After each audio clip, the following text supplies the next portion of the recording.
मनोहर लाल गर्ग, सह आचार्य इतिहास विभाग, राजकीय महाविद्यालय बाड़मेर। विद्यार्थियों,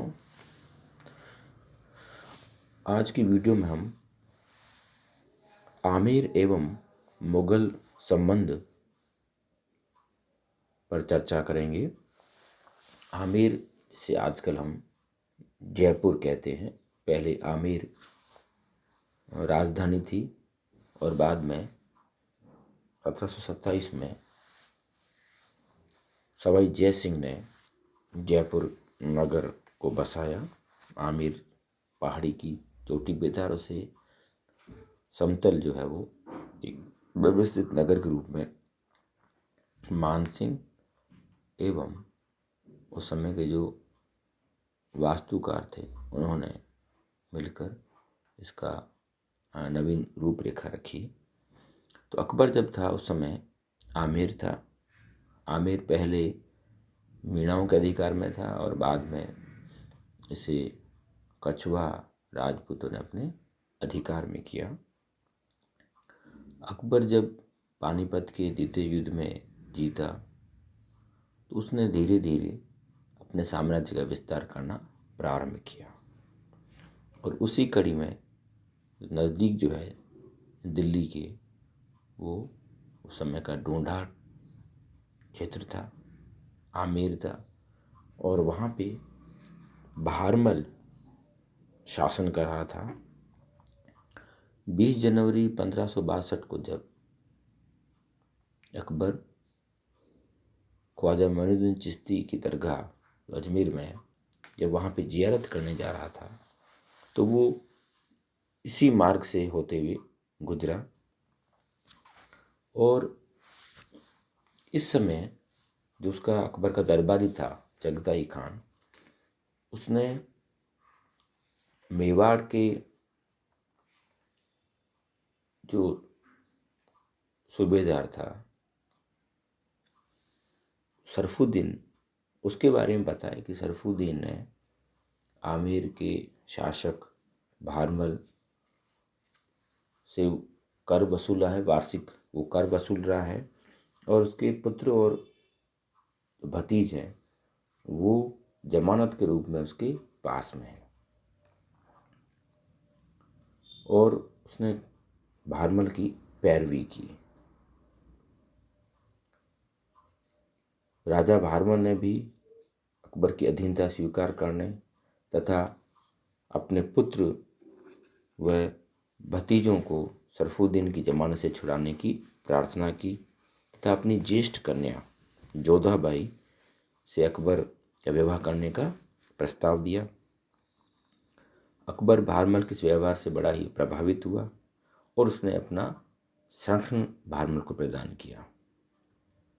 जब बादशाह वापस अजमेर से लौटा तो उसने सरफुद्दीन को आदेश दिया कि भारमल के परिवार को उसको सुपुर्द कर दिया जाए तथा सांभर में ही उसने भारमल की पुत्री जोधाबाई से विवाह कर लिया। और इसी समय जो ये प्रारंभ है आमेर मुगल संबंधों का कि अकबर ने आमेर के राजघराने से अत्यधिक निकटता कर ली और एक नवीन नीति का सूत्रपात हुआ जो वैवाहिक संबंधों की नवीन नीति है, जिस बाकी सभी राज्यों से उस नीति का अनुसरण किया गया। अब जब वैवाहिक संबंध स्थापित हो गए आमेर के, तो इससे आमेर के जो राजा था वो अब जागीरदार बन गया भारमल, उसका पुत्र भगवान दास और उसका पुत्र मान सिंह, तीनों ने मुगल दरबार में अपनी उपस्थिति दी। अकबर की सेवा में उपस्थित हो गए। अकबर ने उन्हें सम्मानित किया और उन्हें अपना मनसबदार बना दिया। और इसके बाद में भारमल जो है वो निश्चिंत हो गया और निर्विघ्न रूप से आमेर की जागीर पर वो अपना कार्य करता रहा।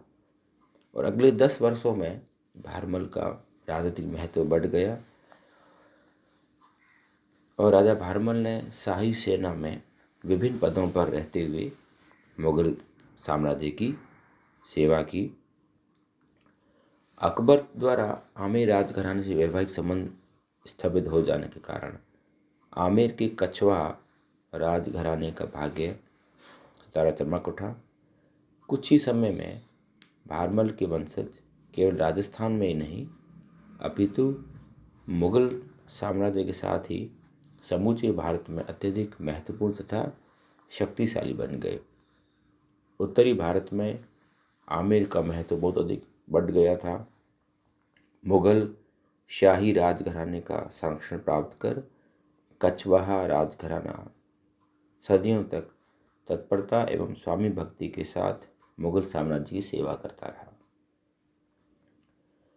साम्राज्य के प्रमुख सेनानायक एवं विश्वस्त उच्च अधिकारी बनकर आमेर के भावी जो शासक इतने भी हुए बाद में, उन सभी ने भारमल के बाद में अपने साम्राज्य की वृद्धि, उन्नति एवं समृद्धि में पूर्ण सहयोग प्रदान किया। इस विवाह के परिणाम स्वरूप आमेर की गणना मुगलों की कूटनीति के निर्धारण में प्रमुख हो गई। भारमल को 5000 मनसब प्रदान किया। उसके पुत्र एवं पौत्र को राजकीय सेना में प्रतिष्ठित पदों पर नियुक्त किया गया और भारमल को अमीर उल उमरा एवं राजा की उपाधि दी अकबर के द्वारा, सम्मानित किया उसे। वो अकबर का कृपा पात्र बन गया और लंबे समय के सम्राट के राजधानी से बाहर जाने पर वह राज्य की रक्षा का भार भारमल पर छोड़ देता था। मतलब भारमल उतना उसका विश्वास पात्र बन गया। ऐसे अवसर पर उसने बंगाल से आई हुई अफगान आक्रमणकारियों को पीछे धकेला और अपने उत्तरदायित्व को निर्वाह किया। उत्तरदायित्व का मुगलों के संपर्क से आमेर राज्य ने मीणों के उपद्रवों को दबाने में भी सहायता मिली। डॉक्टर रघुवीर सिंह के कथनानुसार भारमल की पुत्री के साथ स्वयं विवाह कर अकबर ने राजस्थान के राजपूत घरानों के साथ अत्यधिक निकट का संबंध स्थापित करने की नीति प्रारंभ की।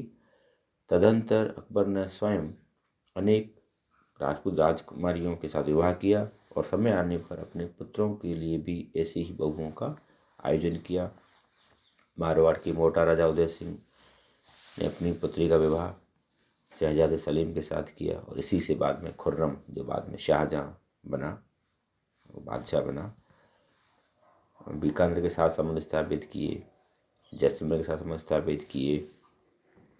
इस तरह से वैवाहिक संबंध स्थापित हो गए और जो राजपूत राजकुमारियाँ मुगल हरम में प्रवेश करती थी उन्हें अपने धर्म का पालन करने की स्वतंत्रता थी और इससे अकबर की धार्मिक नीति में सहिष्णुता का प्रादुर्भाव हुआ तथा सामाजिक क्षेत्र में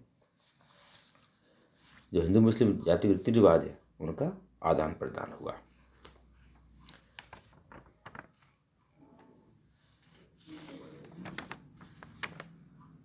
अब मुगल और आमेर सहयोग जो परिणाम क्या निकले वो बड़े ही महत्वपूर्ण है, क्योंकि जब 1562 में भारमल ने अधीनता स्वीकार कर ली तो उसके पश्चात लगभग सभी राजाओं ने उनकी अधीनता स्वीकार कर ली। वो अपने उनकी सेवा में चले गए, वो वहाँ के मनसबदार बन गए। लेकिन मेवाड़ ने अधीनता स्वीकार नहीं की। राजपूत मुगल सहयोग का मुगलों और राजपूतों के जीवन संस्कृति पर गहरा प्रभाव पड़ा। राजस्थान के निवासियों को निरंतर चलने वाले विनाशकारी युद्धों से मुक्ति मिल गई और 1615 ईस्वी में जब मेवाड़ ने संधि कर ली जहांगीर के साथ तो यह संघर्ष भी समाप्त हो गया। शाही मनसबदार बनने के बाद आमेर के शासकों के लिए तथा अन्य राजपूत शासकों को अनेक कठिनाइयों का सामना करना पड़ता था, लेकिन इससे उन्हें अनेक लाभ भी प्राप्त हुए। साम्राज्यिक सेवा में अपनी योग्यता प्रदर्शित करना तथा उच्च पद प्राप्त करने तथा साम्राज्य में महत्व प्राप्त करने उन्हें अनेक अवसर और साधन प्राप्त होने लगे। इस तरह धीरे धीरे जो है वो जो शासक थे वो क्या हो गए, अब पूर्ण रूप से मुगल दरबार के हितैषी बन गए। सामंतों की सीधी सादी रीति को बदलकर शाही नमूने पर वैभवपूर्ण बना दिया गया, उसे नया स्वरूप प्रदान किया गया। शासन संगठन की नई व्यवस्था को धीरे धीरे राजपूताना के बड़े बड़े या छोटे सभी राज्यों ने अपना लिया। अब इससे जो है वो प्रदेश में शांति व्यवस्था स्थापित हुई और प्रदेश की आर्थिक समृद्धि भी होने लगी। सांभर झील से नमक बनाने का धंधा अधिक उन्नति करने लगा। सांभर में बने हुए नमक पर लगाए गए कर से मुगल साम्राज्य को प्रतिवर्ष कई लाख रुपयों की आमदनी होने लगी। व्यापारिक मार्गों की सुरक्षा के प्रबंध से अंतर्जातीय व्यापार, अंतरराष्ट्रीय व्यापार को भी प्रोत्साहन मिला। जब कोई विदेशी व्यापारी किसी राज्य की सीमा में प्रविष्ट होता था तो उसकी सुरक्षा का दायित्व वह राज्य स्वयं लेता था और इस सुरक्षा के बदले राज्य को कर प्राप्त होता था। खान पान में भी जो है वो परिवर्तन आया, वेशभूषा में परिवर्तन आया। जैसे दजली और जामा अब ये उपयोग आने लगा।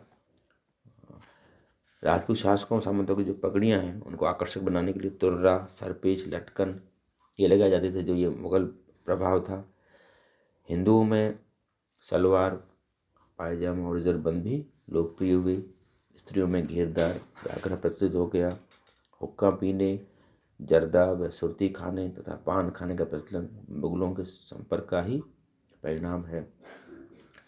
शिकार जो है वो में औरतों को ले जाने की परंपरा मुगलों से ही आई थी और कला और साहित्य में भी इसका विकास हुआ। इस तरह से आमिर मुगल संबंध जो है वो इतिहास की एक महत्वपूर्ण घटना मानी जाती है।